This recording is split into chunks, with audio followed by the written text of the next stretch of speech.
துரியோதனன் இறந்தான் என்று சொல்லுவதற்கு தர்மராஜா இறந்தார்னா என்ன பண்ணுவீங்க? மாறும் இல்லையா? கதை மாறும் இல்லையா? கல்லால் அடிக்க மாட்டீங்க என்ன? யோசிக்கணும்ல. அதுக்கு தான் சொல்கிறது, பேசுகிற பொழுது காதில் செவி கேட்கக்கூடாது, சத்தம் இருக்கக்கூடாது. இது ஒரு தியானம் போல, தவம் போல. இந்த கதை என்பதெல்லாம் ஒரு தவம் மாதிரி. இந்த கதை கோர்வையாக அப்படியே வந்துக்கிட்டே இருக்கும், அடுத்து அடுத்து அடுத்து அடுத்துன்னு. அதில் கொஞ்சம் இடையில போந்தால் நமக்கு சிந்தை விலகிடும், கதை தப்பாக போயிடும். இறைவனுடைய கருணையினாலே இங்கு கஜானாவை திறந்து விட்டு உங்களுக்கு எவ்வளவு வேண்டுமோ எடுத்துக்கொள்ளுங்கள், இல்லை உங்களுக்கு கொண்டு போவதற்கு கஷ்டமாக இருந்தால் சொல்லுங்க, நானே இறக்கி வைக்கிறேன் நீங்கள் சொல்லக்கூடிய இடத்தில். நான் தர்மராஜா சொல்கிறார், ஏற்கனவே இந்த செல்வத்தை பார்த்து தான் ஐயா பிரச்சனையே வந்தது.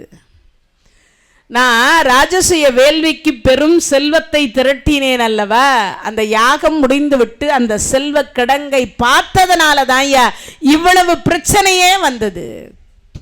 இந்த செல்வத்தை பார்த்ததுனால தான் இந்த பிரச்சனையே. அப்போது இந்த செல்வத்தினால தான் நமக்கு எல்லாருக்கும் எல்லா வீட்லேயும் பிரச்சனை. இப்போ எதனால் வருது? அண்ணன் தம்பிங்கிலிருந்து, அக்கா தங்கச்சியிலிருந்து, அப்பா பிள்ளையிலிருந்து, அம்மா மகளில் இருந்து எல்லாருக்கும் பிரச்சனைன்னு ஒன்று வந்தால் எதில் வருது? பணத்தினால், செல்வத்தினால் மட்டும்தான் அந்த பிரச்சனையே. வேறு எதனாலையுமே பிரச்சனை வர்றதுக்கு வாய்ப்பே கிடையாது. 99% பிரச்சனைன்னு ஒன்று வர்றதா இருந்தால் எதில் வருது? பணத்தினால், செல்வத்தினால் தான் வருது. நான் காடையும் நாடையும் ஒன்றாக பார்க்கிறேன். எனக்கு காட்டில் இருக்கிறத பற்றி கவலை இல்லை, செல்வத்தை பற்றி ஆசையும் கிடையாது. நான் செல்வத்திற்கு ஆசைப்பட்டவனும் இல்லை, அதனால் எனக்கு செல்வம் வேண்டாம். நான் வேணான்னு சொல்லிட்டேன். ஆனால் என் பையன் வேணான்னு சொல்வானான்னு தெரியல. கடோத்கஜனை தான் இவர் அழைச்சிட்டு போயிருக்கார். கடோத்கஜா, உனக்கு ஏதாவது வேண்டுமான்னு கேட்டார் தர்மராஜா. ஏன்னா நான் முற்றும் துறந்திருக்கலாம், ஆனால் நான் துறந்திருக்கேன்றதுக்காக என் பையன் துறக்கணுன்றது அவசியம் இல்லை இல்லையா? அதனால் அவர் சொன்னார், கடோத்கஜா உனக்கு ஏதாவது வேணுமான்னார். தந்தையே, உங்களுக்கே வேண்டாம் என்று சொல்லுகிற பொழுது எனக்கு என்ன தேவை இருக்குது? காட்டில் இருக்கக்கூடிய இலையும் தலையும் காயும் கனியும் உண்டு வாழக்கூடிய எங்களுக்கு செல்வம் வேண்டாம். ஏன் வேண்டாம்? இந்த செல்வத்தினால தான் உங்களுக்கே இந்த பிரச்சனை. காட்டில் கொண்டு போய் நான் எந்த கஜானாவில் வைக்கிறது இதை இல்லையா? இதை வச்சு நான் என்ன பண்ண போகிறேன்? எனக்கு பெருசாக அதெல்லாம் ஒன்றும் தேவையில்லைன்ட்டார். அவரும் சொல்லிட்டார் வேண்டான்ட்டார். குபேரன் சொல்கிறார், செல்வத்தை கொடுத்து வேண்டாம் என்று ஒருவர் சொல்கிறாருன்னா அது நீங்களாக தான் இருக்கணும். அப்போனா எவ்வளவுன்னு யோசிச்சு பாருங்க. காடையும் நாடையும் என்ன பார்க்குறார்? ஒன்றாக பார்க்கிறார். நாமும் என்ன பண்ணுவோம்? இன்பம் வந்தால் அப்பெல்லாம் கடவுளை நினைக்கவே மாட்டோம். இந்த சந்தோஷத்தை கடவுள் கொடுத்தாரே அப்படின்னு எப்பயாவது நினச்சது உண்டா? நினச்சது கிடையாது. ஆனால் துன்பம் வந்தா விழுந்து விழுந்து சாமி கும்பிட்றோம். நமக்கு தான் வருது எல்லாம். சாமியே கும்பிடாதவங்க எல்லாம் நல்லா தான் இருக்கிறாங்க. எல்லாருக்கும் இந்த கேள்வி மனசுக்குள்ளே வருது. எல்லாருக்கும் அப்போ அந்த மனசுக்குள்ளே அந்த கேள்வி வருது, வராமல் இல்லை, வருது. இன்பம் கொடுத்த பொழுது கடவுள்கிட்ட நம்ம சொல்கிறோமா, கடவுளே எனக்கு இந்த சந்தோஷத்தை கொடுத்திருக்கிறாய். அதுக்கு தான் சொன்னாங்க, போதும் என்கின்ற மனமே பொன் செய்யும் மருந்து. நாங்கள் போதும்னு மனசு நினைச்சாதானே, நினைக்கிறது இல்லையா? அதனால தான் இங்கே சொல்லுகிற பொழுது தர்மர் சொன்னார், காடையும் நாடையும் நான் ஒன்றாக பார்க்கிறேன். அப்போ குபேரர் சொல்றார், காடையும் நாடையும் ஒன்றாக பார்க்கலாம், ஆனால் வாழ்வதற்கு செல்வம் தேவையில்லையா? நான் ஏற்கனவே போதுமான செல்வத்தை வைத்திருந்தேன். அந்த செல்வத்திற்கு ஆசைப்பட்டு தான் என்னை என்ன பண்ணான் துரியோதன? சூதாடி வஞ்சகத்தன்மையாக என்னிடத்தில் இருக்கிற எல்லா செல்வத்தையும் அவன் எடுத்துக்கொண்டான். ஆனால் எனக்கு செல்வம் போனது பிரச்சனை அல்ல, என்னால் என் மனைவியும் என்னுடைய தம்பிமார்களும் துன்பப்படுகிறார்களே என்பதுதான் இங்கே பிரச்சனையே. அதனால் சொன்னார், எனக்கு செல்வம் வேண்டாம்னார். குபேரன் சொன்னார், ஐயா, இப்படி ஒருவரை இதுவரைக்கும் நான் கண்டதில்லை. இப்படி ஒருவரை இதுவரைக்கும் குபேரப்பட்டினத்தில் நீங்கள் நினைக்கிற மாதிரி கஜானா எவ்வளவு பெருசு இருக்கும்னு யோசிச்சு பாருங்க. எவ்வளவு பெருசு இருக்கும்? இந்த தமிழ்நாடு எவ்வளவு பெருசாக இருக்குமோ அவ்வளவு பெருசாக இருக்கும். எவ்வளவு? அவ்வளோவும் செல்வமாக குவிஞ்சி இருக்குமா. எவ்வளவு? அவ்வளவும் செல்வமா. அதுவே வேண்டான்னு சொன்னவர் யார்? தர்மராஜா. அதனால தான் இன்றைக்கும் அவருக்கு கோயில், துரியோதனனுக்கு படுகலம், தர்மருக்கு கோயில். எல்லாரும் கையெடுத்து கும்பிடுறோம். இதான வித்தியாசம். அப்பேற்பட்ட தர்மராஜா போதும் என்று சொல்லி வேண்டாம் என்று அந்த செல்வத்தை சொல்லிவிட்டு அங்கிருந்து குபேரப்பட்டினத்திலிருந்து புறப்பட்டார். புறப்பட்ட அடுத்த வினாடி சொன்னார், அப்பா எக்காரணத்தை கொண்டும் இனிமேல் என்னிடத்தில் சொல்லாமல் எங்க வரக்கூடாது, எங்கேயுமே வரக்கூடாது என்று சொல்லி முடிச்சார். சொல்லி முடிச்சதும் அந்த கடோத்கஜனாக இருக்கக்கூடியவர் இருந்த இடத்துல கொண்டு வந்து விட்டுவிட்டு தந்தையரை வணங்கிட்டு புறப்பட்டார். அந்த வனத்தில் இந்திரனுடைய மகனாக இருக்கக்கூடிய யார் சேர்றா? அர்ஜுன பெருமான் பாசுபதத்தை வாங்கிட்டு அந்த இடத்துல சேர்றார். சேர்ந்து விட்டதுக்கு அப்புறம் இப்போ 5 பேரும் ஒன்னா இருக்கிறாங்க. திரௌபதி அம்மாவும் கூட இருக்கிறாங்க. அட்சய பாத்திரம் தான் ஒரு நாளைக்கு சாப்பாடு. இப்படி சாப்பிட்டுட்டே இருக்கும்போது தூர்வாசரை கூப்பிட்டு வச்சு விருந்து கொடுத்தான் துரியோதனன். யாரை கூப்பிட்டு? தூர்வாசரை கூப்பிட்டு வச்சு விருந்து கொடுக்குறான். தூர்வாசர் பார்த்தார், என்னமோ தெரில, திடீர்னு ஞானோதயம் வந்துக்குது. எவ்வளவு? 12,000 முனிவர்கள். தூர்வாசர் மொத்த பேரையும் கூப்பிட்டு வச்சு விருந்து கொடுத்தான். டேராடோன் பாஸ்மதி அரிசி, ஆல்பானத்து முருங்காய் சாம்பார், அப்போ உருக்குன நெய், ஆப்பிள் பஜ்ஜி, வெள்ளாம்பல ரசம், பால் பாயாசம், வாழைப்பூ வடை, புதினா டீ. இது சாப்பிட்டா என்ன வராது?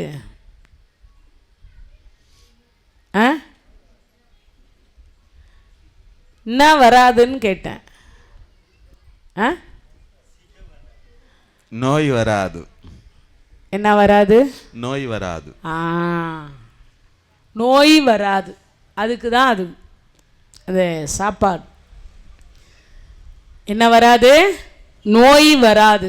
ஆனால் நாமெல்லாம் என்னென்னமோ சாப்பிட்டுட்டு இப்போ நாமளே வழியை வாங்கி வச்சுக்கிறோம் எல்லா நோயும்.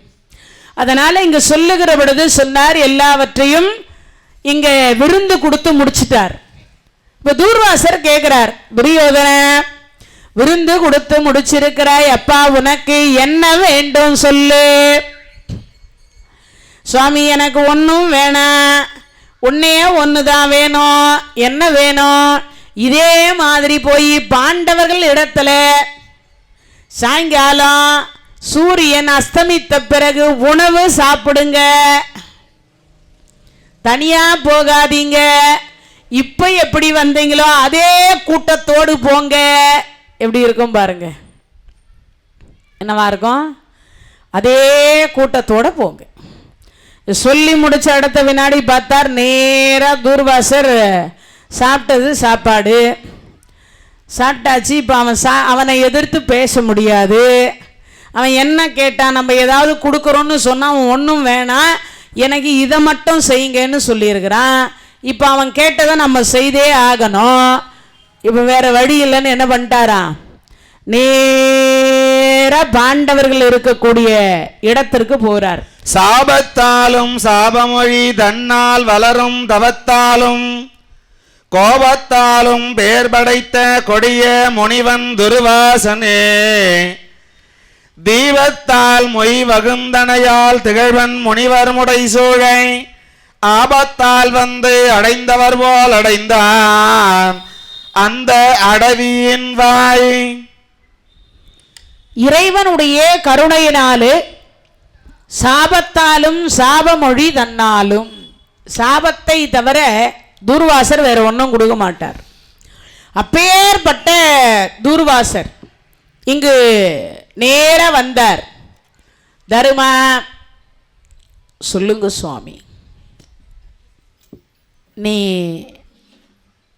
உன்னிடத்துல ஒரு வேளை சாப்பிட்டுட்டு போலான்னு வந்திருக்கேன். கொஞ்ச நேரத்துக்கு முன்னாடி தான் பாஞ்சாலி அம்மா அட்சய பாத்திரத்தை மலை மேலே ஏறி நின்று பீமசேனர் யாருன்னா வராரா பாருன்னாங்க. பீமசேனர் போய் பார்த்தார். அம்மா யாரும் வரலன்னாங்க. அதுக்கப்புறமா தான் முதல்ல சகாதேவனுக்கு உணவு கொடுத்து, அதுக்கப்புறம் நகுலருக்கு கொடுத்து, அர்ஜுனருக்கு கொடுத்து, பீமசேனருக்கு கொடுத்து, அதுக்கப்புறம் தர்மராஜாவுக்கு கொடுத்துட்டு கடைசியா இந்த அம்மா சாப்பிட்டுட்டு பாத்திரத்தை கழுவி உள்ள வைக்க போகிற துர்வாசர் உணவு கேட்கிறார்.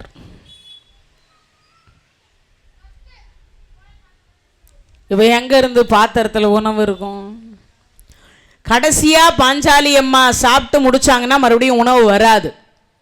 பெண்கள் எல்லாம் இந்த கதையை நல்லா கேட்கணும். எனக்கு தெரிஞ்சு ஒரு அம்மா அவங்க பையனுக்கு கல்யாணம் பண்ணா.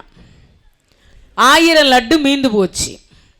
நான் சொன்னேன், வீட்டுக்கு வந்திருக்கிற விருந்தாளிக்கு எல்லாத்துக்கும் ஒரு கவர்லேயோ ஒரு பாக்ஸ்லேயோ போட்டு ஒரு 10 கொடுத்து அனுப்பிச்சிடு. லட்டு ரொம்ப நாள் தாங்காது இல்லையா? அதனால் நான் சொன்னேன்.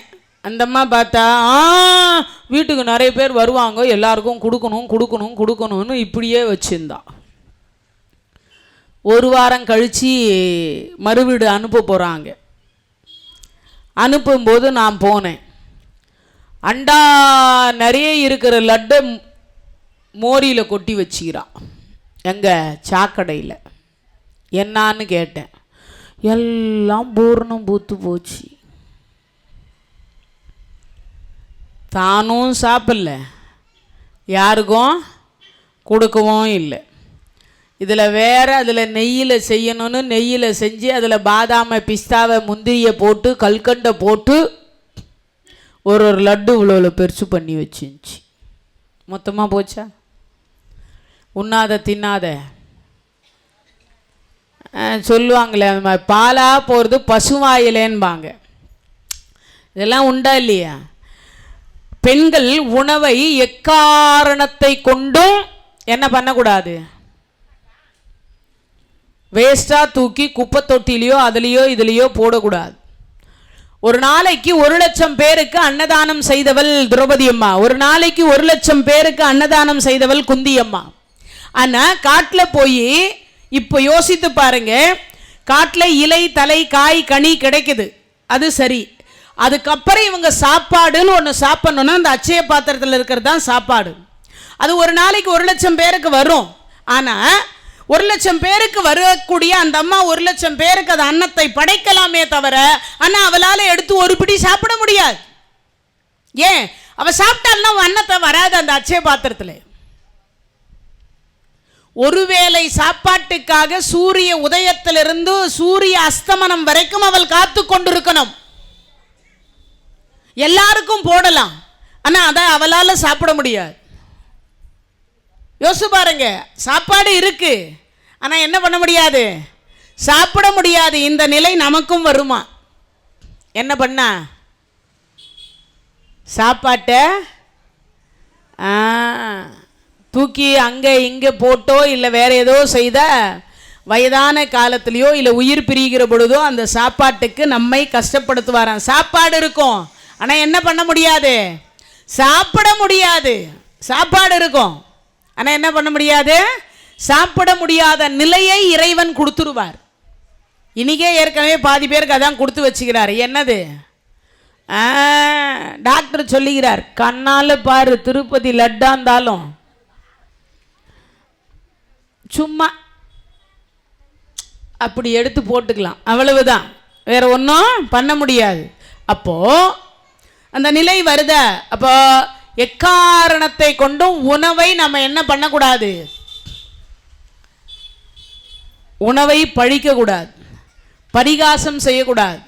அதே மாதிரி உணவை எக்காரணத்தை கொண்டும் வடிச்சு கொண்டு போய் கொட்டக்கூடாது. யாராவது இல்லாதவங்களுக்கு கொடுக்கணும். தெருவில் பசுமாடு வந்தாலாவது அதுக்காவது அதை வச்சிடணும். பாலாக போகிறது பசுவாயிலேன்னு சொல்லுவாங்க. அது என்னைக்காவது அந்த பசுவுக்கு கொடுத்ததனுடைய புண்ணியம் நமக்கு சேருமா? இல்லையா ஒரு பிடி காக்காய்க்கு வைக்கலாம், இல்லையா தெருவில் இருக்கக்கூடிய ஒரு நாய்க்கு 4 நாய்க்கு சோறு போடலாம், எதையாவது செய்யணுமா? எக்காரணத்தை கொண்டு போய் குப்பை தொட்டியில் கொட்டுவது சிறப்பல்ல. அதை தான் இங்கே சொல்கிறாங்க. இப்போ அந்த அம்மா பாத்திரத்தை கொண்டு போய் அங்கே வச்சுட்டா, கழுவி வச்சுட்டா. அதுக்கப்புறம் வரார் தூர்வாசர். அதுவும் ஒருத்தராக இருந்தால் கூட ஏதோ காய்கறி பழத்தை கிழத்தை வச்சு சமாளி. 12,000 முனிவர்கள் கூட வராங்க. இவர் அந்த முனிவர்களுக்கு சாப்பாடு எப்படி கொடுப்பது பார்த்தாங்க. இவர் பீமசேனர் ஒரு பக்கம் நிற்கிறார், ஒரு பக்கம் அர்ஜுனர் நிற்கிறார், ஒரு பக்கம் நகுல சகாதேவர் நிற்கிறாங்க, ஒரு பக்கம் திரௌபதி அம்மா வந்து சுவாமி இப்பதான் அட்சய பாத்திரத்தை நான் கழுவி கவுத்தனேன்றாங்க.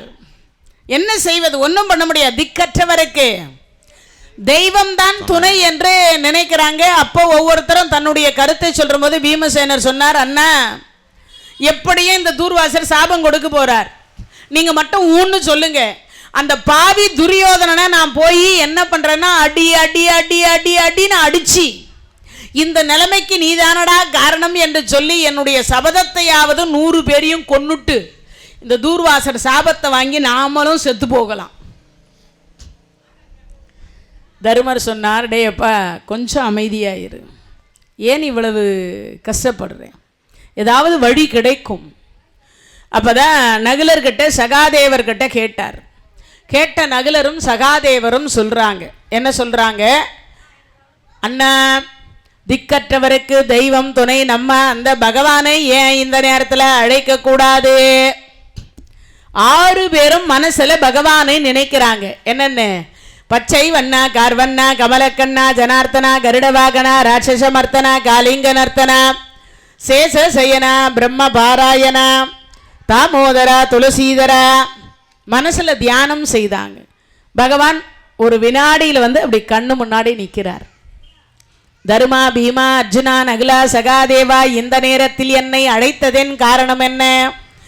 தூர்வாசர் தனியா வரல, 12,000 முனிவர்களோடு உணவுக்கு வந்திருக்கிறார். நீங்கள் நீராடிட்டு வாங்க, நான் சாப்பாடு கொடுக்குறேன்னு சொல்லியிருக்கேன் கிருஷ்ணா. அப்படியா? அம்மா பாஞ்சாலி சொல்லுங்க அண்ணா, அட்சய பாத்திரம் இருக்குமே. அண்ணா யாரும் வரல, சூரியன் அஸ்தமிக்கிறதே என்று நினைத்து கொஞ்ச நேரத்துக்கு முன்னாடி தான் அனைவரும் சாப்பிட்டுட்டு அட்சய பாத்திரத்தை கழுவி கவுத்துட்டேன். அதில் ஏதாவது இருக்கா பாரு அண்ணா. பாத்திரத்தை நான் எப்போவுமே சுத்தமாக தான் கழுவுவேன், போய் தான் கொஞ்சம் பாரேன். பாத்திரத்தை எடுத்து பார்த்தா ஒரு கீரையும் ஒரு சோறும் அதில் ஒட்டி நின்றுச்சு. என்ன இருந்தது? ஒரு கீரை ஒரு சோறு இருந்தது. திருக்கண் கருணை பொழிய வரும் திருமாலவரை தேற்றி முதல் அருக்கண் உதவும் பாண்டத்தில் அன்னம் உலதோ எனவினவே முறிக்கும் இதழை கணிவிக்கும் உணவல் செவ்வாய் திரௌபதியும் இருக்கும் முறைவோர் அன்னம் கண்டெடுத்தால் கொடுத்தால் இறைவன் கை. இறைவன் பார்த்தார், ஒரு பருக்க அந்த சாப்பாட்டை எடுத்தார், அந்த கீரையை எடுத்தார், கடவா பல்லுல வச்சார். அதை முன்னாடி வைக்கல, எங்க வச்சாரு? கடவா பல்லுல வச்சார். அங்கே வச்சு அப்படியே இந்த சொல்லுவாங்களே ஆடு மாடு இதெல்லாம் அசை போடுன்னு சொல்லுவாங்க இல்லையா, அது மாதிரி இவர் அசை போடுகிறார். அப்படி அசை போட போட போட போட அந்த 12,000 முனிவர்களுடைய வயிறு பிள்ளையார் வயிறு மாதிரி ஆயிடுச்சு. எல்லாரையும் எழுந்துக்க முடியல, உட்கார முடியல, மூச்சு முட்டுது, நடக்க முடியல. இந்த 12,000 பேரும் உருண்டு வராங்க. வயிறு பெருத்து போச்சுன்னா என்ன ஆகும்? நடக்க முடியுமா? நடக்க முடியாது. இன்னொரு விஷயம் இருக்கு, போதும் என்று சொல்லக்கூடிய ஒன்னே ஒன்று எது? உணவு. அதை தவிர வேற எதையாவது போதும்னு சொல்லுவோமா? மாட்டோம். 10 ரூபா கொடுத்தா 20 ரூபா கொடுக்கக்கூடாதான்னு நினைக்கும், 200 ரூபா கொடுத்தா 400 ரூபா கொடுக்கக்கூடாதான்னு நினைக்கும், 1000 ரூபா புடவை வாங்கி கொடுத்தா 2000 ரூபாயில் கொடுக்கக்கூடாதான்னு நினைக்கும், 10,000 வாங்கி கொடுத்தாலும் கஞ்ச பிசினாரி ஒரு 25,000 வாங்கி கொடுக்கக்கூடாதான்னு நினைக்கும். இதான மனசு. எப்பயாவது வாங்கி ஏதாவது ஒருத்தர் ஒரு பொருள் கொடுத்தாங்கன்னா மனம் பரவாயில்ல, இந்த பொருள் நன்றாக இருக்கிறதுன்னு மனசு திருப்தி உண்டா? இன்னும் கொஞ்சம் நல்லதாக கொடுத்துருக்கலாமே. அதுவும் சில பெண்கள் பார்ப்பாங்க, இந்த புடவையை இப்படி பார்த்துட்டு அதை விலை இருக்குதான்னு பார்த்துட்டு 1000 ரூபா தானா, 1000 ரூபா நம்ம சும்மா ரோட்டில் தெருவில் போட்டு வச்சுக்கிற மாதிரியும் அதை எடுத்து நம்ம வாங்குகிற மாதிரியும் இல்லையா? அப்பயும் ஒரு 5000 கொடுத்துடக்கூடாதா? இந்த எண்ணங்கள் தோன்றும் இல்லையா? அதனால இந்த எண்ணங்கள் தோன்றக்கூடிய ஒன்று இங்க உண்டு. அதனால இங்க சொல்லுகிற பொழுது சொல்லுகிறார், மனம் என்கின்ற ஒன்றுதான் காரணம். போதும் என்று சொல்லக்கூடிய ஒன்னே ஒன்று எதுடான்னு கேட்டா உணவு. அது மட்டும் இல்லை, கல்யாணத்துக்கு போகிறோம், எல்லா கல்யாணத்திலும் 25 ஐட்டம் 35 ஐட்டம் வைக்கிறாங்க. இப்பெல்லாம் எவ்வளவு பேர் அதை சாப்பிட்றோன்னு ஒருத்தருக்கும் தெரியாது. முக்காவாசி எல்லாம் அப்படியே என்னான்னு கேட்டால், என் மச்சான் ஒரு கல்யாணம் பண்ணான் 25 ஐட்டம், அதுதான் நான் 10 ஐட்டம் சேர்த்து 35ஆக போடுறேன். ஆனால் யார் சாப்பிட்றாங்க யார் சாப்பிட்ல யார் அது? அதை விட இன்னொன்று, சமைக்கிறவனுக்கே அது என்ன பொருள் போட்டுக்கோ என்னன்னு தெரியாது. ஒன்று, சாப்பிட்றவங்களுக்கும் அதில் என்ன ஐட்டம் இருக்குதுன்னு தெரியாது. அதில் பாதி சாப்பிட்ட, அதை விட இன்னொரு கொடுமை இருக்குது இதில். என்ன தெரியுமா? நீ சாப்பிட்டுனே இருக்கும்போது பின்னாடி லிஸ்ட்டு வந்து நின்றுடும். அந்த நேரம் பார்த்து கொஞ்சம் ஒரு சில பேர் கடகடன்னு சாப்பிட்றவங்க இருக்காங்க, ஒரு சில பேர் கொஞ்சம் ஸ்லோவாக சாப்பிட்றவங்க இருக்கிறாங்க. அப்படி ஸ்லோவாக சாப்பிட்றவங்களா இருந்தால் எல்லாம் எழுந்திரிச்சிச்சிங்க, இன்னும் இது உக்கானே இருக்குது, எது இந்த பின்னாடி நிற்கிறதுக்கு புலம்பினே இருக்கும். உண்டா இல்லையா? இந்த கௌரவத்துக்காக என்ன பண்ணுறோம், அந்த நேரத்தில் அதை சாப்பிடணுன்னு ஆசை இருக்கும், ஆனால் சாப்பிடவும் முடியாமல் அப்படியே தூக்கி மடிச்சிட்டு அப்படியே வருவோம். ஒரு காலத்தில் பாயாசம் போடுவாங்க தெரியுமா? ஒரு 40-50 வருஷத்துக்கு முன்னாடி வடை பாயாசம் சாப்பாடு போடுவாங்க. இந்த இலையில் கொஞ்சம் பாயாசம் வைப்பாங்க. அப்படி அந்த இலையில் அந்த பாயாசம் எப்படா வரும்னு உட்காந்துருந்த காலம் உண்டு ஒரு காலம். அது மட்டும் இல்லை, அந்த பாயாசம் வைக்கிறவர் டொக்கு டொக்கு டொக்குன்னு இத்துருண்டு கரண்டியில் தான் வச்சுட்டு போவார். அப்போ இந்த பாட்டிங்க இந்த தாத்தாங்க சொல்லும், ஏன்டா உங்கள் அப்பா மட்டும் சொத்தா குறைஞ்சி போச்சு, இன்னும் ஒரு கரண்டி வெய்ய அப்படின்னா. அது வாழை இலையில் அந்த பாயாசம் சாப்பிட்றதுக்கு அவ்வளோ டேஸ்ட்டாக இருக்கும். அதுப்பெல்லாம் நெய் கிடையாது, இந்த முந்திரி பாதாம் பிஸ்தா அதெல்லாம் ஒன்றும் கிடையாது. சும்மா இந்த பருப்பில் ஒரு பாயாசம் வச்சு வெல்லம் போட்டு கொடுத்துருப்பாங்க, அவ்வளவுதான் இருக்கும் அதில். ஆனால் அதுக்கே அவ்வளவு சாப்பிடுவோம். ஆனால் இப்போல்லாம் அப்படியே தூக்கி மடிக்கிறோம், அதுதான் இப்போல்லாம் இருக்குது. அப்போது இங்கே சொல்லுகிற பொழுது அந்த உணவு என்பது எவ்வளவு முக்கியத்துவம் வாய்ந்தது என்பதை இங்கு பகவான் சொல்லுகிறார். இப்போ ஒரே ஒரு கீரை ஒரு சோறு அதை எடுத்து அங்கே மெல்லுகிறார். அந்த 12,000 முனிவர்களுடைய வயிற்றில் அந்த உணவு நிறைந்து விட்டது, தூர்வாசர் வயிற்றிலும் அந்த உணவு நிறைந்து விட்டது. இப்போ அவர்கள் எல்லாம் உருண்டு வராங்க. தூர்வாசருடைய காலணி அவரால் எடுக்க முடியல. ஏன்? வயிறு பெருசாக இருக்கு, குனிஞ்சி செருப்பு போட முடியல. சீடர்கிட்ட சொல்றார், நீ கொண்டு வா. சுவாமி, ஏன் செருப்பியா? நான் என் கையில் தான் போட்டுன்னு வரேன். ஏன் போட முடியல? காலில் போட கீழே முடியல, குனிய முடியல. எல்லாரும் அப்படி உருண்டும் கிருண்டும் எப்படியோ சேர்ந்தாங்க. தூர்வாசரம் அங்கே வந்தார். வந்த உடனே பார்த்தார், அதுக்கு இடையில ஒரு நடக்குது, ஒத்திகை நடக்குது. தர்மரே, நான் சொல்கிற மாதிரி நீங்கள் சொல்வீங்களா? கிருஷ்ணா, எனக்கு போய் பேச வராது. அர்ஜுனா, நீ சொல்லுவியா? வராது. நகுலா சகாதேவா, சத்தியமா சுட்டு போட்டாலும் வராது. பீமா, கிருஷ்ணா, நீங்கள் எள்ளுன்னா நான் என்னையா நிற்பேன். கிருஷ்ணா, எது? நீங்கள் எள்ளுன்னா நான் என்னையா நிற்பேன். கிருஷ்ணா, நீங்கள் ஒன்றும் கவலைப்படாதீங்க, நீங்கள் என்ன சொல்கிறீங்களோ அதெல்லாம் நான் செய்கிறேன். அப்பா, இலை போட்டியா? போட்டேன்னோ. உப்பு வச்சியா? வச்சேன்னோ. ஊறுகாய் வச்சியா? வச்சேன். லட்டு வச்சியா? வச்சேன். மைசூர் பாக்கு வச்சியா? வச்சேன். இதெல்லாம் நான் தூர்வாசர் வந்ததும் கேட்பேன். நீ என்ன பண்ணணும்? உள்ளே போயிட்டு போயிட்டு வரணும். அதுக்கு என்ன கிருஷ்ணா, போயிட்டா போச்சு, வச்சுட்டா போச்சு சொல்வீங்களே, என்னது அது? வெறும் வாயில், அதுக்கப்புறம் வெறும் கையில். அதே தான் இது. ஒன்றும் கிடையாது, அங்கே இலையும் கிடையாது, சோறும் கிடையாது, ஒன்றும் கிடையாது. தூர்வாசர் வரார். வணக்கம் தூர்வாசரே. கிருஷ்ணர் சொல்கிறார், வணக்கம் கிருஷ்ணா. ஐயோ, தர்மனை கூட சமாளிச்சிடலாமே, இவனை சமாளிக்க முடியாது, இவன் வேற வந்திருக்கிறான். ஆமாம் கிருஷ்ணரே, நீங்கள் எப்போ வந்தீங்க? இல்லை நீங்கள் விருந்துக்கு வந்துக்கிறதா தர்மர் சொன்னார், என்னையும் விருந்துக்கு கூப்பிட்டாரு. அப்படியா? ஆமாம், விருந்து ஏற்கனவே இங்கே வரைக்கும் இருக்குது. எங்கே? இங்கே வரைக்கும் இருக்கு. விருந்துக்கு இப்போ ஒன்றும் பண்ண முடியாது. ஆனால் இவர் சொல்கிறார் விருந்து. ஆமாம், விருந்து. பீமா இலை போட்டியா? உள்ளே போனார். கட கட கட கட கடன்னு போட்டேன். எத்தனை இலை போட்டேன்? 12,200. அது என்ன 12,200? 12,000 முனிவர்கள், தூர்வாசர் ஒருவர், நீங்கள் ஒருவர், மொத்தம் 12,200 போட்டேன். லட்டு வச்சியா? வச்சேன். மைசூர் பாக்கு வச்சியா? உப்பிட்டவரை உயிர் உள்ளவன் நினைக்கணும். உப்பு வச்சியா? வச்சேன். ஊறுகாய் வச்சியா? வச்சேன். அப்பளம் வச்சியா? வச்சேன். வடை வச்சியா? வச்சேன். அரிசி வச்சியா? அரிசி இல்லை கிருஷ்ணா, சாதம். வச்சியா? வச்சேன். என்னென்ன இருக்கு கிருஷ்ணா? சாம்பார் இருக்கிறது, வத்த குழம்பு இருக்கிறது, மோர் குழம்பு இருக்கிறது, அதுக்கப்புறம் கீரை கூட்டு இருக்கிறது. இவ்வளவுதான் இருக்கா? வேற எதனா இருக்கா? இருக்கு, எல்லாம் இருக்கு, எல்லாம் இருக்கு. வச்சிட்டியா? எல்லாம் வச்சுட்டேன். கூட்டு வச்சியா? வச்சேன். பொரியல் வச்சியா? வச்சேன். அப்பளம் வச்சியா? வச்சேன். வடை வச்சியா? வச்சேன். பாதுஷா வச்சியா? வச்சேன். மைசூர் பாக் வச்சியா? வச்சேன். இவர் போய் உள்ளே வச்சுட்டு வர்ற மாதிரி இவ்வளோ உள்ளே போய் வந்தார். எல்லாம் வச்சேன்னார். வச்சாடா. இப்போ சொல்கிறார் தர்மரே, கொஞ்சம் அப்படி வாங்கல. யார்? துர்வாசர் கூப்பிட்றார். தர்மா கொஞ்சம் அப்படி வாயே. வந்தார். இல்லை கிருஷ்ணர் அவர் நீங்கள் வந்திருக்கிறதா சொன்னேன், அவரும் வந்தார். அப்படியே சரி.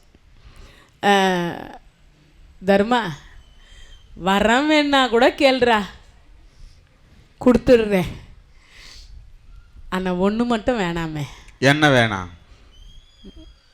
அதை எப்படி என் வாயால் சொல்லுவேன்? என்ன சொல்லுங்க சுவாமி. சாப்பாடு மட்டும் வேண்டாமே. எது? வரம் வேணுமானால் கேள், சாப்பாடு மட்டும் வேண்டாம். என்ன வேணாம்? சாப்பாடு மட்டும் வேண்டான்னார். இதை சொல்லி முடிச்ச அடுத்த வினாடி பார்த்தார். இவ்வளவு நேரம் தருமர் எப்படி நின்று கொண்டிருந்தாராம் தெரியுமா? 1 கோடி கட்டையை போட்டு அந்த கட்டையை எரிச்சு அந்த நெருப்புக்கு நடுவில் நின்று கொண்டிருந்தால் எப்படி இருக்குமோ அப்படி ஒரு மனசுல கொதித்து போய் நின்று கொண்டிருந்தார். ஏன்? இவர் என்ன சாபம் கொடுப்பாரோ, என்ன சொல்லுவாரோ, என்ன பேசுவாரோ தெரியல. ஏன்னு கேட்டா 6 லட்சம் அந்தணர்களை வைத்து யாகம் வளர்த்து சாம்ராட் பட்டம் பெற்று அவர்கள் கை கழுவிய இடத்துல நெய் காவேரி ஆறு ஓடியவர் தர்மராஜா. ஆனா இன்னைக்கு எத்தனை பேருக்கு சாப்பாடு கொடுக்க முடியல? தூர்வாசருக்கும் ஒரு 12,000 பேருக்கு சாப்பாடு கொடுக்க முடியாம, அது மட்டும் இல்லை, இல்லைன்னு சொன்னா அது ஒரு பிரச்சனை ஆயிடும். அது மட்டும் இல்லை, இவர் என்ன சாபம் கொடுப்பார் என்று தெரியல. ஏன்னா அவர் சாபம் பலிச்சு போயிடும். தூர்வாசர் சாபம் பலிக்கும். ஏற்கனவே தூர்வாசருடைய சாபம் பலித்து தான் இரண்யன் இரண்யாட்சன், கும்பகர்ணன் ராவணன், அதுக்கப்புறம் பார்த்தீங்கன்னா கம்சன் சிசுபாலன். இங்கே ஏற்கனவே சாபத்தினால வந்தவங்க தான் அந்த அவதாரம் எல்லாமே. இது ஏற்கனவே தர்மருக்கு தெரியும். அதனால தர்மராஜா யோசிக்கிறார், என்ன சாபம் கொடுப்பாரோ தெரியல. பயந்து நடுங்கி போயிருக்கிறாங்க. அதனால இங்கு சொல்லுகிற பொழுது சொன்னார், அப்பா எனக்கு வரம் என்ன வேணுமோ கேளு, தரேன். ஆனால் என்ன வேணாம்? எனக்கு சாப்பாடு மட்டும் வேண்டாம். இப்போ தருமர் என்ன கேட்டிருப்பார்? தூர்வாசரே, எக்காரணத்தை கொண்டோம் இனிமேல் இது போன்று முன்னறிவிப்பு இல்லாம 12,000 பேரை அழைத்து கொண்டு யாரிடத்திலையும் போய் உணவு கேட்டு சங்கடப்படுத்தாதீர்கள். என்ன படுத்தாதீங்க? சங்கடப்படுத்தாதீர்கள். அப்பதான் அவர் சொன்னார், அப்பா உங்களுக்கே தெரியும் அட்சய பாத்திரத்தில் தான் உணவு வரும் என்று. 6 மணிக்கு மேல சூரியன் அஸ்தமனத்திற்கு பிறகு அதில் உணவு வராது என்பது தெரியும். தெரிந்திருந்து எப்படி உணவு கேட்டீர்களே?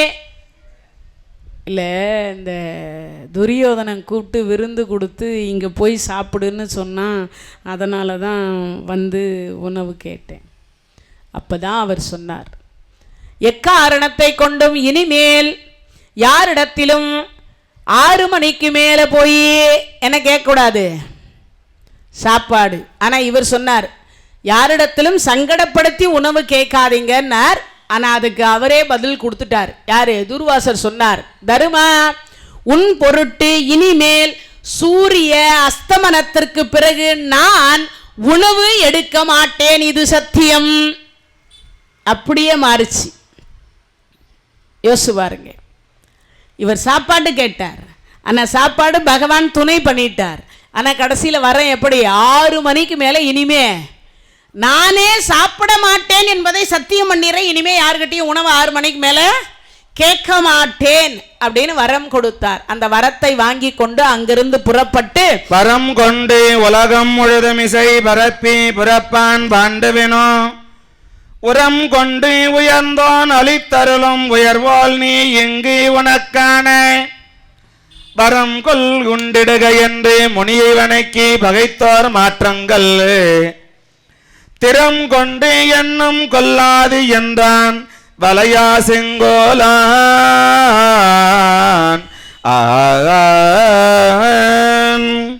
இறைவனுடைய கருணையினாலே இப்போ தூர்வாசர் சாபத்திலிருந்து பகவான் தப்பிக்க வைத்தார். பகவானுக்கு நன்றி சொல்லி முடிச்சுட்டு பகவான் துவாரகைக்கு போயிட்டார். அப்படி துவாரகைக்கு போனதற்கு பிறகு அங்கிருந்து நேராக இவர்கள் காட்டில் உலா வருகிற பொழுது ஒரே ஒரு நெல்லி மரம் இருக்கிறது. அந்த நெல்லி மரத்தில் ஒரே ஒரு நெல்லி காய் இருக்கு. அந்த நெல்லி பழத்தை திரௌபதி அம்மா பார்த்த உடனே அர்ஜுன பெருமான் கிட்ட சொல்றாங்க, எனக்கு அந்த பழம் வேணும்ன்றாங்க. வேணும்னு சொன்ன அடுத்த வினாடி வில்லை வளைத்து நானை பூட்டி அந்த பழத்தை அறுத்துட்டார். ஒரு நெல்லி மரத்துல ஒரே ஒரு காய் காய்க்கும், வருஷத்திற்கு ஒரு காய் தான். அந்த காய் அமிர்த்ரேய முனிவர் என்கின்ற முனிவருக்கு அதை சாப்பிட்டுட்டு அவர் உட்கார்ந்துருவார் தவத்தில். ஒரு கனி தான், வருஷத்துக்கு ஒரு கனி சாப்பிட்டுட்டு உட்கார்ந்துருவார். அது மட்டும் இல்லை, யாரும் பறிச்சாலும் அதை சாப்பிட மாட்டார். அவரே அவர் கையால் பறித்து தான் அந்த பழத்தை சாப்பிடுவார். ஒருவேளை அந்த கனி காய்க்கலைன்னா ஒரு வருஷம் பட்டினியாக இருந்து தவம் இருப்பார். ஆனால் வருஷத்திற்கு அந்த ஒரு மரத்தில் ஒரே காய் தான் காய்க்கும், வேற காயே காய்க்காது. இது இயற்கையாகவே அமித்ரேய முனிவருடைய வனம், அந்த வனம். அதனால இப்ப அமித்ரேய முனிவர் தவத்தில் உட்கார்ந்து இருக்கிறார். இப்ப திரௌபதி அம்மா அந்த கனியை கேட்டாங்க. கனியை கேட்ட அடுத்த வினாடி பார்த்தீங்கன்னா அர்ஜுனர் சற்றும் யோசிக்காம அந்த பழத்தை பறிச்சிட்டார். வில்லை வளைச்சி நானை பூட்டி பறிச்சிட்டார். பறிச்சு கையில கொடுக்கலாம், திரௌபதி கையில கொடுக்கலான்னும் போது அங்க இருக்கக்கூடிய முனிவர்கள் சொல்றாங்க, அப்பா அபயம் அபயம் அபயம், இது அமித்ரேய முனிவருடைய சாப்பாடாச்சே, இதை ஏன் நீ பறித்தாய் அர்ஜுனா? ஐயா தெரியாம பறிச்சிட்டேன். அவர் விழிக்கிற பொழுது இதை கையில கொடுத்துடலாம். அப்பா, அடுத்தவர்கள் பறித்ததை அவர் உண்ண மாட்டார். இது என்ன? இது ஒரு வருடம் அவரை பட்டினி போட்ட பாவம் உங்களுக்கு சேரும். ஒரு வருஷம் பட்டினி போட்ட பாவம் உங்களை சேரும். நாங்கள் அந்த கனியை கையில் எடுத்துக்கிட்டு நேராக தர்மராஜா கிட்ட வந்தார்.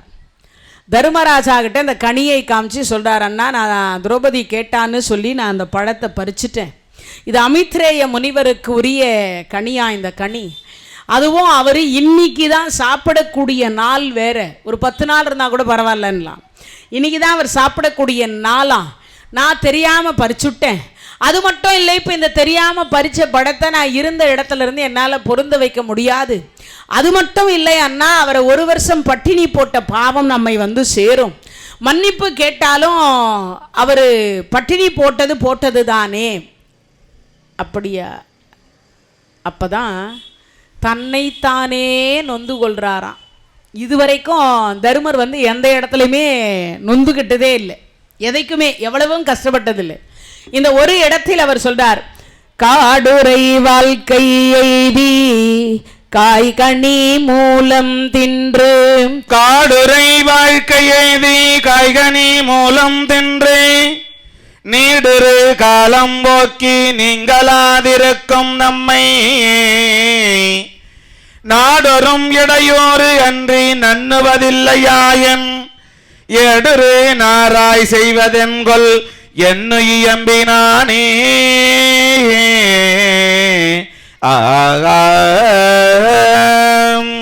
காடுரை வாழ்க்கை எய்தி காய்கனி மூலம் தின்று நீடரு காலம் போக்கி நீங்களாதிருக்கும் நம்மை நாடொரும் இடையூறன்றி நன்னுவதில்லையாயின் ஏடுரு தாராய் செல்வ தென்கொல் என்று எம்பினானே. காடுரை வாழ்க்கை எய்தி காட்டில் வந்திருக்கிறோம். இப்போ நமக்கு எதுக்கு இந்த கனி? ஏன் அர்ஜுன பெருமான் பறிச்சார்னா, திரௌபதி அம்மையாருடைய அரண்மனையில் எல்லா பழங்களும் பழுத்து தொங்கிக்கிட்டு இருக்குமா. இந்த திரௌபதி அந்த வழியா போவாலாம். அப்படி போகும்பொழுது அந்த பழத்தை பறிக்கலாம் என்று நினைக்க மாட்டாளாம். மரத்திலே இருந்தால் ரொம்ப நல்லா இருக்குமா அப்படியே நினைப்பாளாம். அப்போ அந்த ஒரு பழத்தை பறித்து அவள் உண்ணமாட்டாளான்னு அந்த பழங்கள் ஏங்கி தவிக்குமா. திரௌபதி அப்படி அந்த பழம் பழுத்திருக்கக்கூடிய பழத்தை தாண்டி அந்த பக்கம் போயிட்டா அந்த பழங்கள் தற்கொலை செய்து கொள்ளுமா. தற்கொலைன்னா என்னன்னு புரியுதா உங்களுக்கு? தானாவே விழுந்து விடுமா. இவ பறிச்சு சாப்பிடுவான் தானே நம்ம பழுத்தோம். என்னைக்காவது வருவா, நம்மளை பாப்பா, பார்த்து ஒரு பழம் நம்மளை சாப்பிட மாட்டாளா? அந்த கொவ்வை செவ்வாய் இதழில் நம்ம பழம் நம்ம போக மாட்டோமா, அவளுக்கு உணவாக மாட்டோமா என்று ஏங்கி கொண்டிருக்கோம் ஒவ்வொரு பழமும். ஆனால் அந்த அம்மா பறித்து சாப்பிட மாட்டாளாம்.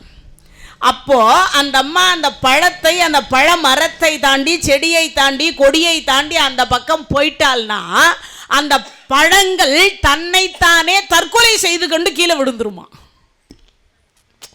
யோசிச்சு பாருங்க. கற்பனை கூட இப்படி பண்ணி பார்க்க முடியுமான்னு தெரியல. ஆனால் அதுதான் நிஜம்ன்றாங்க. அவ்வளவு பழங்கள் இருக்கும். ஆனால் அப்பேற்பட்டவ நெல்லிக்காய் கேட்டுக்கிறா. இது அர்ஜுனருக்கு தெரியும். அவள் வீட்டு தோட்டத்தில் எவ்வளவு பழம் இருக்குன்றது தெரியும். இப்போ போயும் இந்த காட்டில் வந்து நெல்லிக்காய் எப்படி இருக்கும், சாப்பிட்டா எப்படி இருக்கும்? ரொம்ப இனிப்பாக இருக்கும். அப்படிதானே? அறு சுவை உணவு இருக்கக்கூடிய ஒன்று எது? நெல்லிக்காய். இறைவனுடைய கருணையினாலே அந்த கனியை பறித்து விட்ட பொழுது காடுரை வாழ்க்கை எய்தி காய்கனி மூலம் தின்று நீருட காலம் போக்கி நீங்களாதிருக்கும் நம்மை நாள்தோறும் ஒரு இடையூறு வருது. நாடு வேணான்னு சொல்லி மொத்தத்தையும் துறந்துட்டோம். ஆனா நாடு வேண்டான்னு துறந்திருந்தும் கூட நமக்கு என்ன பிரச்சனை வந்திருக்கு? தினம் தினம் தினம் ஒரு பிரச்சனை வந்திருக்கு. யோசிச்சு பாருங்க. நம்ம சொல்றோம் தினம் தினம் ஒரு பிரச்சனையை பார்த்துட்டு இருக்கோம். வாழ்க்கையே நிம்மதி இல்லை. என்னதான் வாழ்க்கை வாழ்ந்துட்டு இருக்கோம். இந்த கடவுள் ஏன் தான் வச்சுட்டு இருக்காரோ, ஏன் நம்மளை கூட்டிட்டு போயிட்டா கூட நல்லா இருக்குமே.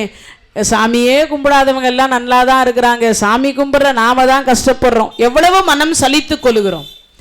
ஒரு ராஜாவாக பிறந்து, ஒரு ராஜாவுக்கு மகனாக பிறந்து, ஒரு ராஜாவாக வாழ்ந்து 6 லட்சம் அந்தணர்களை வைத்து ராஜசூய வேள்வியை செய்து சாம்ராட் பட்டம் பெற்று இவ்வளவு சொத்துக்களை அனுபவித்த ராஜாவாக இருக்கக்கூடிய தருமராஜா காட்டில் போய் இருக்கிற பொழுது கூட நிம்மதி இல்லைன்றார்.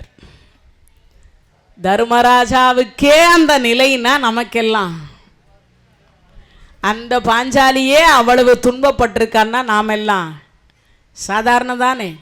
நம்மெல்லாம் நம்ம துன்பத்தை தான் பெருசாக சொல்லின்னு இருக்கோம். ஆனால் கடவுள்களே இவ்வளவு துன்பத்தை அனுபவித்து தான் இருக்கிறார்கள் இல்லையா? அதனால நம்ம துன்பம் எல்லாம் சாதாரணம் அப்படின்னு நினச்சிக்கணும். இங்க தர்மராஜா சொல்றார், தினம் தினம் தினம் எனக்கு ஒரு பிரச்சனையாக வருகிறதே என்று சொல்லுகிற பொழுது மனசு தளர்வடைகிறார். நகுல சகாதேவர்கள் தம் கருத்தை சொல்லுகிறார்கள். திக்கற்றவருக்கு தெய்வம் துணை என்று உடனே என்ன பண்றாங்க? பகவானை அழைக்கிறாங்க. யாரை அழைக்கிறாங்க? முன்ன தூர்வாச மகரிஷிக்கு பகவானை அழைத்தார்கள் அல்லவா, அதே மாதிரி இப்பவும் பகவானை அழைக்கிறார்கள். அழைத்த அடுத்த வினாடி பார்த்தாங்க, பகவானாக இருக்கக்கூடியவர் சிந்தித்த உடனே அங்க வந்தார். வந்தவர் இடத்துல அப்பதான் பகவான் சொல்றார், என்னப்பா இப்ப என்ன பிரச்சனை? ஏன்னா பிரச்சனையா இருந்தா தானே கடவுளை கூப்பிடுவோம். பிரச்சனை இல்லைன்னா நம்ம கடவுளை கூப்பிடுறது கிடையாது இல்லையா? கடவுள் கோயிலுக்கே போறது கிடையாது. சந்தோஷமா இருக்கும்போது கோயிலுக்கு யாருன்னா போறாங்களா பாருங்க? போக மாட்டாங்க. ஆனா கஷ்டமா இருக்கிற பொழுது துணையே கடவுள் தான் நினைச்சு முதல்ல போவோம். அது மாதிரி இங்கு சொல்லுகிற பொழுது துன்பமாக இருக்கிறதுனால தானே என்னை அடைத்தீர்கள், என்ன விஷயம்னார். தர்மராஜா நடந்ததை சொன்னார். அமித்ரேய முனிவரை பட்டினி போட்ட பாவம் எங்களுக்கு வராமல் இருக்க வேண்டும், சாபம் இருக்காமல் இருக்க வேண்டும். அமித்ரேய முனிவருக்குரிய உணவு அந்த மரத்தில் போய் இருந்த இடத்தில் பொருந்த வேண்டும் கிருஷ்ணா, அதுக்கு தாங்கள் உதவி செய்ய வேண்டும். அப்பா உங்களுடைய உள்ள கருத்து என்ன என்ன என்பதை சொன்னா 3 அடி 3 அடி 3 அடி மொத்தம் 18 அடி உயரம். அது எது? அந்த மரம். 6 பேர் இருக்கிறீங்க. பாண்டவர்கள் 5 பேர், திரௌபதி அம்மாவோடு சேர்த்து 6 பேர். நீங்க உண்மையை உரைக்கணும், சத்தியத்தை சொன்னா 3 அடி 3 அடி 3 அடி போய் எங்க சேரும்? பழம் இருந்த இடத்துல போய் பொருந்தும். ஆனா பொய் சொன்னா என்ன வரும்? ஏறினது இறங்கிடும். யார் பொய் சொன்னாலும் எத்தனை அடி ஏறி இருந்தாலும் அது கீழே இறங்கிடும். அதனால இங்க சொல்றார், தருமம் உன் உள்ள கருத்து என்ன? வெல்லுகை அறமும் மெய்மையும் வரையும் மேகமேனியனும் வெல்லாமல் சொல்லுக பாவம் பொய் மொழி கோபம் தெய்தியர் குலமன தெளிவுற்றி அல்லும் வெம்பகலும் என் மனம் திகழும் அழகையாம் அன்னையை முன்னம் கொல்லுதல் புரிந்தோன் என்றனன் முரசும் கொட்டிய கொற்று வெங்கொடியோன். வெல்லுக அறமும் மெய்யும் பொறுமையும் மேகமே எனினும் சொல்லுக பாவம் பொய் மொழி கோபம். அவர் சொல்றார், வாழ்ந்த அறத்தோட வாழணும், சத்தியத்தோட வாழணும், பொய் பேசக்கூடாது, அறம் செய்ய விரும்பு, தான தர்மத்தை செய்து வாழணும், பொய் சொல்லக்கூடாது, சூதாடக்கூடாது, ஏமாற்றக்கூடாது, பிறர் பொருள் என்று சொல்லக்கூடியதெல்லாம் யோசிக்க கூடாது. எது? தர்மத்தின் வாழ்வு தன்னை சூது கவ்வும் இறுதியில் தர்மம் வெல்லணும். எனக்கு தர்மத்தை தவிர வேறு சிந்தனை கிடையாது. பொய் சொல்லக்கூடாது, கோபப்படக்கூடாது. அவருடைய கருத்து. யாருடைய கருத்து? தருமருடைய கருத்து. நாம் எல்லாம் வினாடிக்கு வினாடி என்ன பேசினுக்கிறோம்? பொய் தான் பேசுகிறோம். உண்மை ஊறுகா மாதிரி இது. ஊறுகா கூட சொல்ல முடியாது இப்பெல்லாம்.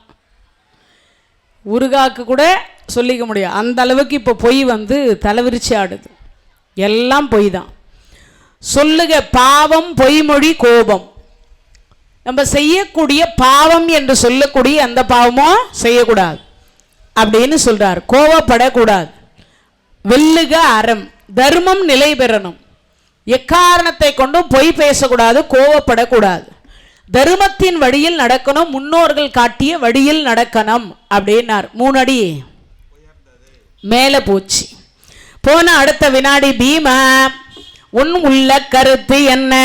பிறர் மனை அவரை பெற்றதா எனவும் பிறர் பொருள் எட்டிய எனவும் பிறர் வசை உரைத்தல் பெருமை என்று எனவும் பிறர் துயர் என் துயர் எனவும் இறுதியே வரினும் என் மனக்கிடங்கை எம்பிரான் இவை என உரைத்தான்.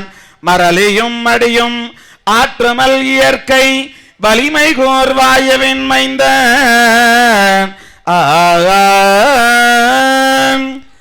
பிறர் மனை யாவரை பெற்ற தாய் எனவும் பிறர் பொருள் எட்டி எனவும் பிறர் வசை உரைத்தல் பெருமை அன்று எனவும் பிறர் துயர் என் துயர் எனவும் அவர் 4 ஒப்புதல் சொல்லியிருக்கிறார். பிறர் மனைவியை பார்த்தா என் தாய் குந்தியை பார்ப்பது போல பார்க்கணும்.